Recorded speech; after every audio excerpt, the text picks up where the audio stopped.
A massive manhunt for an escaped prisoner is over. Police say that they have captured Wossen Assaye in Washington, D.C. after he was spotted on a bus. Now, Assaye had been on the run since this morning. He overpowered a private security guard who was holding him at a hospital in Northern Virginia and took that officer's gun. Hello, everyone. I'm Dan Kleffler in New York, and ABC's Karen Travers has the latest on the arrest.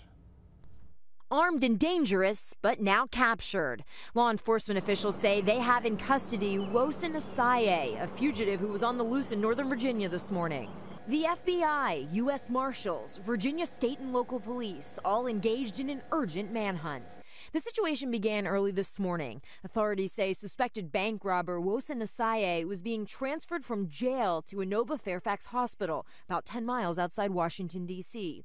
He was in the custody of private security guards, but was not handcuffed and managed to overpower them and steal one of their guns. Around 3 o'clock this morning, a struggle took place where Mr. Assaye and private security guards wrestled over one of the weapons that the security guards had.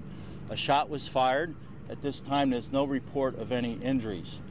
Mr. Assaye then took control of the weapon. Fairfax police tweeted out this image of Assaye saying he's wearing a hospital gown and no shoes and armed with a gun. Assaye was arrested in connection with a bank robbery. He's believed to be involved in a string of about a dozen bank robberies in Northern Virginia. This is the suspect that robbed banks in the region using a bicycle. After Assaye escaped, the area around Inova Fairfax Hospital was swarming with heavily armed police. The hospital even went on lockdown, all major entrances and roads blocked, but was reopened later in the morning. Law enforcement sources tell ABC News the reason Assaye was being transferred to the hospital was because he attempted suicide last Friday after he was arrested. Karen Travers, ABC News, Washington. All right, Karen, thank you. I want to bring in our crime and terror analyst, Brad Garrett in Washington, D.C., who's watching all of this. Brad, first off, how did this happen? I know this is still very preliminary. The investigation's going on right now. He was being held in this hospital at Inova Hospital, and then what? Well, it appears the following, that during the movement of him with the two guards, one apparently left the room. It's unclear as to what state of security he was in, and what I'm saying is, was he shackled, was he not? The typical transport, Dan, is that you shackle at the ankles, a chain comes up from the ankles, and then a belt around your waist, the chain goes through it, and then you're handcuffed with your arms in the front. That way you can't raise your arms too high, too low. My sense is some part of that was off at this point.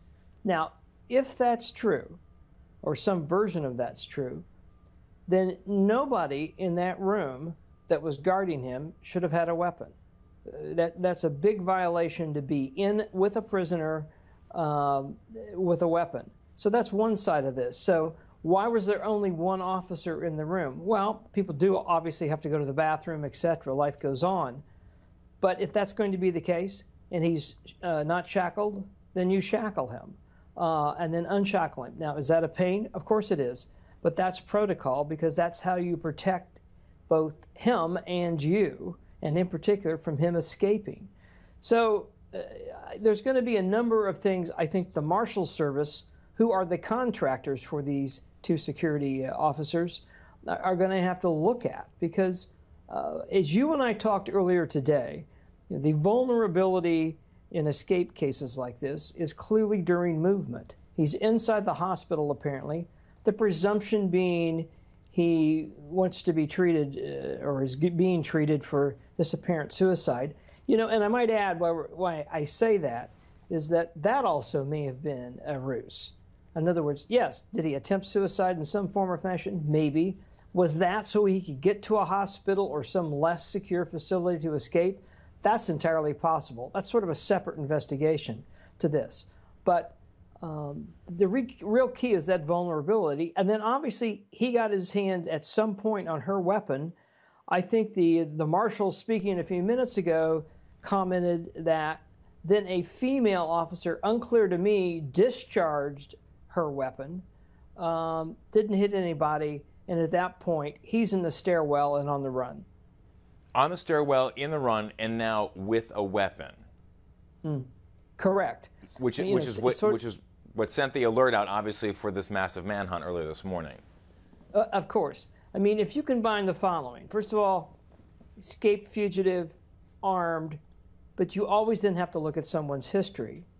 This guy looks like a career criminal to me. I mean, the assistant director of the FBI field office commented that this guy's, he's good for numerous bank robberies, and my guess is has robbed banks, committed other violent robbery or violence type acts in the past. So what does that tell you? That tells you he's going to harm people potentially to get what he wants. Fortunately, I didn't hear anything in the reporting this morning that anyone else was harmed. Apparently carjacked somebody initially. I guess he hid in the trunk for a while. I'm not clear about that. In the neighborhood near the hospital, and then did a second carjacking, and they weren't really clear about where he was caught. But, you're really talking about a 9-hour window now, 3 a.m. escape, and it's now noontime. Right. So it's I mean, the timeline is relatively extensive there, and as you pointed out earlier, Brad, obviously it's a heavily populated area there, Fairfax, Virginia, there, right near that hospital. So clearly there was an opportunity for him to hijack not one, but it sounded like from that press briefing that we just got there, a second car, in fact. At some point, as you pointed out, he actually hid in the trunk in a hospital gown, shackled or unshackled. That seems to be some discrepancy of whether or not that was the case. That seems to be. We also heard, though, whether there might have been any kind of breach in the protocol, as you've been pointing out, from these marshal services that are hired to handle the security there at a hospital. What is the relationship then? Once a prisoner gets transferred, either out of some kind of a correctional facility, out of government control, then into a hospital setting?